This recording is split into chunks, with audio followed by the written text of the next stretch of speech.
Thanks for tuning in to episode 2. But before we get into what I'm going to discuss today on suspension for these X-Maxx 300, check out this cool spot I'm at now. Now, I suppose this is only around about 15 minutes from where I live. Now, all the willow trees out this way are now starting to get their leaves, and we'll head down here. And what we're at here now is a dedicated trout stream. So trout season's open now and you can come in here fishing. But more importantly, this particular creek on the banks here, you can see where people have been digging the banks out, panning for gold. So I'm going to bring the scooter back one day and we'll do a bit of gold panning on here too. And let's have a look upstream. How's that look up that way? The water is virtually crystal clear. Look at that. Really nice. And the willows now are just, like I said earlier, just starting to come out now, and beautiful place here to be. Midweek, no one around except me, and you've virtually got the whole place to yourself. So, in fact, I reckon if I come back I might even whip a tent up out there and camp the night here, just see how it goes, do a bit of a cook and stuff like that. But look how good that X-Maxx looks. This is more like, they class it as a red, but to me it definitely looks burnt orange. Like, I'm not colourblind, but that looks definitely orange to me. And look at that, beautiful profile, beautiful bike, nice bike. Now over the years we'll get on to what we're here for. Now what I was going to discuss with you today is the suspension on the X-Maxx. It's a really good bike overall. So how I know it's a really good bike, I've had 5 of them over the past 5 years, all new. So from 21 to now, the latest 25, I've had all those models along, and I've been really impressed with it. The X-Maxx 300s are $10,350 in Australia. If you want to buy a Vespa and you think the X-Maxx is dear, well, the Vespa is going to cost you another $4,000 extra, so it's going to cost you around about $14,300 to get on a 300cc Vespa. If anything I've told you at the moment interests you, by all means, sub to the channel. Yeah, so I've been back to the bloke in Taiwan, and I was talking to him a couple of years back about buying these high performance rollers to give this bike more get up and go. So that'll be the next move once it gets through its first service, 1000 Ks. I'll pull the casings off, fit a new set of high performance rollers on it, and just see how it performs. We know now that the Forza was a more powerful scooter, but it just never, you know, like was a rough riding one that sort of shook you around quite a lot. So the best way for me to compensate that, or I tried in the early days with the X-Maxx, was trying different suspension mods on it. Now really the only thing you can do with these as far as suspension goes is get into YSS. They're the Thailand company, or Australia too, which sells rear shocks for these. Yeah, so looking back in 2023, when I tried that shock swap, first off with the cheaper $500 ones, and then I went up to the piggyback style, and they were around about that $800 delivered. I honestly couldn't notice much difference between those and the ones that come with this bike stock. Like, it was a big disappointment. So from my point, I thought after I tried the cheaper ones at $500, then went to the piggyback ones, both by the same company, put them on, took it for a ride, ran over the bumps. I found that they were just totally a waste of money. Like, and that, once again, that's only my opinion on that. Like, you might have got on them and think they're all right, but my thoughts were, you know, the amount of money that was spent on them, total waste of money, not worth your trouble. So I thought there's not much choice with these particular bikes because of their weight, and the motor sits over the back wheel and how the springs and that are set up, or should I say the rear shocks. There's not much you can do about it. But lately, and it was only just by accident, I decided, I was just looking through some of my stuff, what I was going to get ready to do these camping and fireside cooks on the side of these tracks like we're on now. And believe it or not, I found one of the Airhawk seats I'd had for my motorbikes. Now, I hadn't used an Airhawk seat for quite a while. Now, surprisingly, when I first got onto a motorcycle and rode with the Airhawk seat on it, I didn't like it whatsoever because it was like rolling around on a marble, sitting on your bike, and it was knocking you around quite a bit. Now, take into account also, I bought this Airhawk seat 8 years ago. So I'm not here trying to flog an Airhawk seat because it was just, old stock, like it was sitting here with all my other stuff. So I thought when I first got this scooter, I knew that the rear suspension isn't crash hot on these, and I thought, nah, I don't want to go and waste big money on shocks, because I know I'm going to be disappointed and just wasting my cash. I'll see if I can find that Airhawk seat, because I have tried other things on some of these other bikes, and I've cut the seats out, put gel inserts in them, put the seat back together, and that part sort of works all right. But I was just curious how this Airhawk seat would run. So took me about, I don't know, half an hour, say, going through all my junk, and I finally found it. And then this time, take into account it's 8 years later since I bought the first one.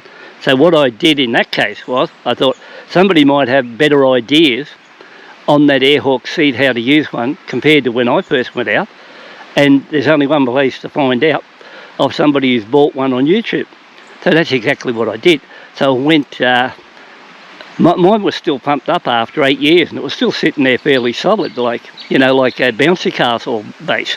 And I thought to myself, well, I got on to one guy who seemed to know what he was talking about, and I think he was a BMW rider, and he said, whatever you do, do not use too much air pressure in those Airhawk seats. And he said, whatever you think is good enough for you, flatten it more.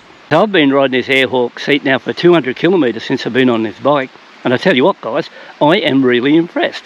Like, it's not perfect, like it doesn't go there and smooth out every bump you hit, but just I tell you what, it does a good job compared to a standard seat, because I did ride around for the first 20 or 30 kilometres on the stock, and it was a shocker.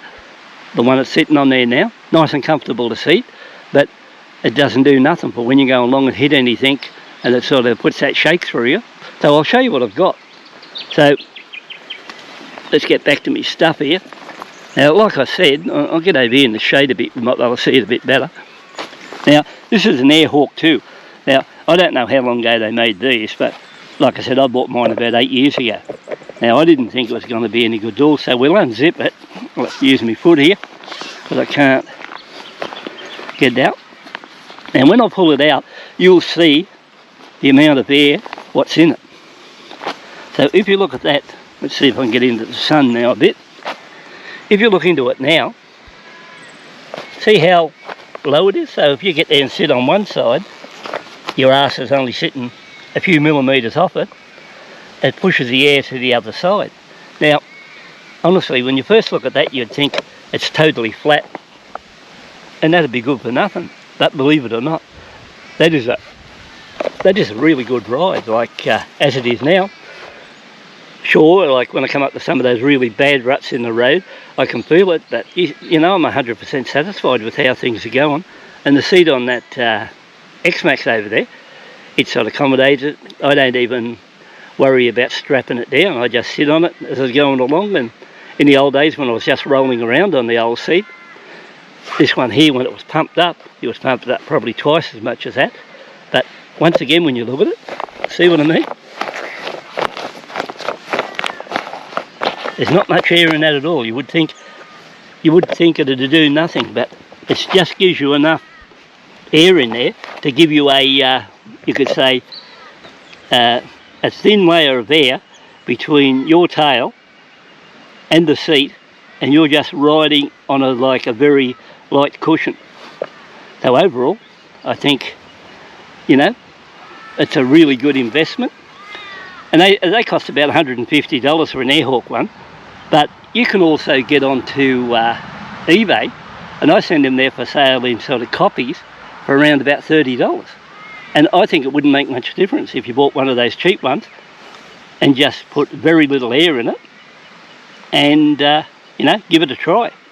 But the secret to this one and getting a good ride out of the bike is just like probably half a mouthful of air, just blow into it, then stop, and you can see by that, like, it's just got that flat look all through it. You would say, how could that do anything at all? But believe it or not, does a really good job. You know, if you went and bought the genuine, it's around about 150 bucks. If you want to go and buy an eBay copy, you can see them there. I was looking at them last night for about 30 bucks. And I think it'd be well worth your trouble to try one, rather than get out and spend a silly amount on shock absorbers, and they don't even work. They're You know, I think a lot of these companies charge you for their brand, and their brand might be all right when you get up to their $1,000 or better ones, but those cheaper stuff like that, my thoughts, not much good. So I'm here to give you hopefully good advice, and you appreciate that side of it. Yeah, I tell you what, I'm really happy with this X-Maxx. I think it's my favourite one out of the ones I've bought over the last few years. Really, really impressed with it. I even put a set of peepers on it. Look at this.